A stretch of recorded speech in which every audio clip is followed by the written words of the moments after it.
नमस्कार, मेरा नाम है असित नाथ तिवारी और आप देख रहे हैं ANT व्यूज। आज बात करेंगे बिहार में चल रहे एक अभियान की। अभियान चला रहे हैं प्रशांत किशोर, जो पीके के नाम से मशहूर हैं। उनका अभियान चल रहा है जन सुराज। वो पैदल घूम रहे हैं पूरे बिहार में, गांव-गांव, शहर-शहर पदयात्रा कर रहे हैं। लेकिन जन सुराज का राज क्या है? जन सुराज की जो गतिविधि है वो कैसी है, किसके लिए है, क्यों है, इसे समझना बड़ा जरूरी है। पीके चुनावी रणनीतिकार हैं और भारत ही नहीं, पीके की चर्चा अब दुनिया के दूसरे देशों में भी होती है। पीके मशहूर आदमी हैं, चर्चित आदमी हैं, इसमें किसी को संदेह नहीं होना चाहिए।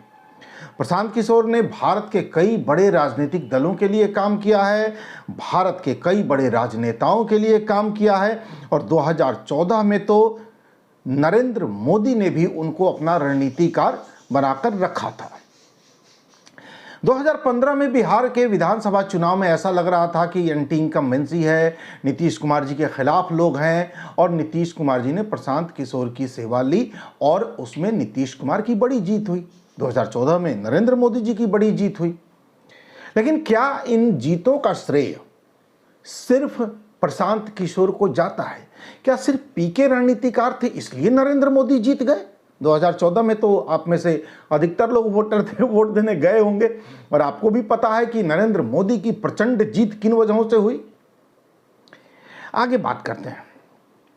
2016 की बात इसलिए मैं कर रहा हूं कि 2016 में यूपी में विधानसभा चुनाव होने थे और विधानसभा चुनाव के दौरान कांग्रेस ने प्रशांत किशोर को वहां हायर किया। प्रशांत किशोर ने एक तरह से यूपी कांग्रेस को पूरी तरह से अपने कब्जे में ले लिया था।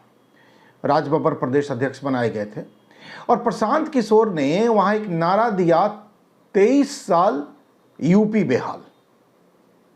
और उसके बाद पीके ने राहुल गांधी की खाट सभा करवानी शुरू की। राहुल गांधी की खाट सभा हुई और उस चुनाव में कांग्रेस की ऐसी खाट खड़ी हुई कि आज तक यूपी में कांग्रेस की खाट खड़ी ही है। अब इसी से आप अंदाजा लगाइए। मतलब मैं बस ये कहना चाह रहा हूं कि क्या प्रशांत किशोर जीत की गारंटी है? 2016 के यूपी विधानसभा चुनाव में प्रशांत किशोर ने ब्राह्मण चेहरे को बतौर मुख्यमंत्री, भावी मुख्यमंत्री उम्मीदवार पेश किया था शीला दीक्षित को। शीला दीक्षित दिल्ली में कांग्रेस की भद्द पिटवा चुकी थी, उनको यूपी में लाया गया, उनके चेहरे को आगे करके चुनाव लड़ा गया और कांग्रेस की ऐसी तैसी सब हो गई। अब पता नहीं यूपी में कांग्रेस कैसी है आपको तो पता है। मतलब ये कि प्रशांत किशोर जीत की गारंटी है, ये बात दावे के साथ आप नहीं कह सकते। 2014 में नरेंद्र मोदी की प्रचंड जीत के पीछे अन्य तमाम कारण थे। हाँ ठीक है, नरेंद्र मोदी के रणनीतिकार पीके थे, लेकिन सिर्फ पीके की रणनीतियों से ही प्रचंड जीत मिली है ऐसा दावा तो नहीं किया जा सकता। 2015 के नीतीश कुमार की चुनावी जीत में क्या सिर्फ प्रशांत किशोर की रणनीतियां रही? ऐसा भी नहीं कहा जा सकता। पीके ने यूपी में जो खाट खड़ी करवाई कांग्रेस की, उसके बाद कांग्रेस ने पीके से हमेशा के लिए एक दूरी बना ली। अब प्रशांत किशोर बिहार में पैदल घूम रहे हैं, शहर शहर, गांव गांव, पांव पांव जा रहे हैं। लोगों को बता रहे हैं कि वो बिहार को बदलने निकले। प्रशांत किशोर से जब भी आप बात कीजिए या प्रशांत किशोर का बयान आप सुनिए अलग अलग जगहों पर, तो प्रशांत किशोर ये कहते दिख रहे हैं कि भाई वो बिहार को बदलने निकले हैं। अच्छी बात है, बिहार को बदलने निकले हैं।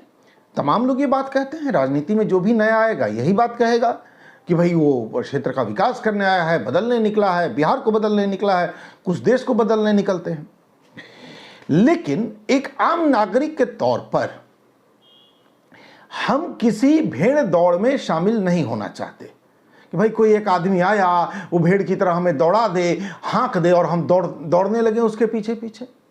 इसलिए एक जिम्मेदार नागरिक के तौर पर हमारे आपके मन में कुछ प्रश्न आने चाहिए और कुछ प्रश्न जो मेरे मन में हैं वो प्रश्न मैं आप सबके सामने रख रहा हूं। क्या उन प्रश्नों के जवाब हमें नहीं मांगने चाहिए? निश्चित तौर पर मांगने चाहिए। प्रश्न है कि पीके की पदयात्रा में बेशुमार रुपए खर्च हो रहे हैं। आप सबने देखे होंगे, जहां कहीं भी इनका कैंप लगता है, महंगा महंगा सब वो टेंट आता है, खाने पीने का बड़ा महंगा इंतजाम होता है, बड़ा लग्जरियस इंतजाम होता है, सब कुछ काफी पैसा लगता होगा। ये काफी पैसा आता कहां से है? क्या कोई आदमी अपनी मेहनत की कमाई के अरबों खरबों रुपए लुटा देगा कि हमें बिहार को बदलना है इसलिए हम चलो खरबों रुपए अपने लुटा दें? क्या प्रशांत किशोर लुटा रहे हैं? और क्या प्रशांत किशोर अगर इतना पैसा लुटा रहे हैं तो क्या वो इतनी संपत्ति के मालिक हैं? उनके पास इतनी लिक्विडिटी है, इतना कैश पैसा रखा हुआ है? क्या सरकार को इस बात की खबर है कि प्रशांत किशोर के पास बेशुमार रुपए रखे हुए हैं, वो जहां जाते हैं लाखों लाख रुपए खर्च कर सकते हैं? अब दूसरा सवाल कि क्या प्रशांत किशोर ये सब कुछ सत्ता पाने के लिए कर रहे हैं? अगर इसका जवाब हां में है तो मतलब साफ है कि सत्ता में आते ही वो पहला काम करेंगे कि जो निवेश उन्होंने किया है, जो इन्वेस्ट वो कर रहे हैं बेशुमार रुपए, पहले तो उसे निकालेंगे।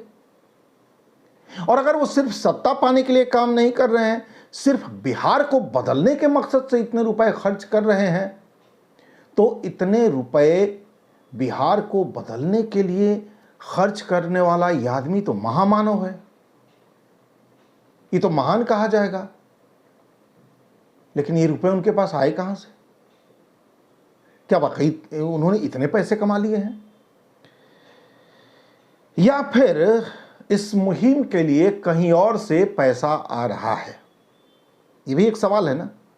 प्रशांत किशोर की इस मुहिम में किसी और का पैसा लग रहा है क्या? और जिसका पैसा लग रहा है उसका मकसद क्या है? वो भी तो यूं ही पैसे लगा नहीं रहा होगा। काफी रुपए पानी की तरह बहाए जा रहे हैं, काफी रुपए। पटना का ज्ञान भवन तो हर रविवार को बुक रह रहा है, बड़ी बड़ी सभाएं इनकी हो रही हैं, सैकड़ों बसें आती हैं, हजारों लोग आते हैं, उनके सबके खाने पीने का इंतजाम रहता है। इतना पैसा कोई निवेश करेगा तो क्यों करेगा? उसका क्या मकसद है कि एक आदमी के पीछे वो इतना पैसा खर्च कर रहा है? अगर ये पैसा पीके का है तो वो इसकी वापसी चाहेंगे, तो कैसे करेंगे वो इसकी भरपाई सत्ता में आएंगे तो? ये भी एक सवाल है। और अगर ये मुहिम किसी और के धन पर चलाई जा रही है तो उसमें आखिर किसका फायदा है? कौन अपने फायदे के लिए इतना रुपया लगा रहा है इनके पीछे? और किसका नुकसान है? किसके नुकसान के लिए कोई पैसा लगा रहा है प्रशांत किशोर को आगे करके? किसका नुकसान करना है? ये भी एक सवाल है। इन तमाम सवालों के जवाब तो आने चाहिए ना। पैसा लगाने वाला क्यों इतना पैसा लगाएगा? कहां से वो इतना पैसा ला रहा है जो लगा रहा है, और क्यों लगा रहा है? अब इन तमाम सवालों के बाद जो एक सवाल आता है कि कहीं ये काले धन को सफेद धन करने वाला यानी मनी लॉन्ड्रिंग का कोई बड़ा खेल तो नहीं है? काले धन को सफेद धन बनाने का, मनी लॉन्ड्रिंग का कोई बड़ा खेल तो नहीं है। ये भी तो हो सकता है ना। पॉलिटिकल पार्टी को मिलने वाले चंदों का बहुत स्पष्ट हिसाब होता नहीं है और एक राजनीतिक दल बन जाएगा और फिर उसके पास काफी धन दिखा दिया जाएगा चंदे से मिला हुआ। हो सकता है। ये तमाम सवाल हैं जिनके जवाब एक जिम्मेदार नागरिक को पूछना चाहिए। हमें पीके पर संदेह नहीं है। हो सकता है पीके की नीयत बहुत अच्छी हो, लेकिन हम यूं ही क्यों मान लें कि उनकी नीयत बहुत अच्छी है?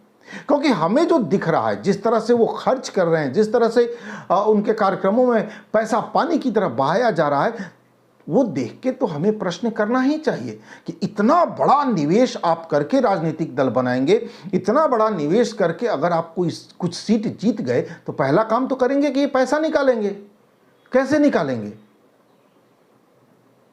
हमें ये पूछना चाहिए ना कि आप इतना पैसा ला कहां से रहे हैं, खर्च कैसे कर रहे हैं?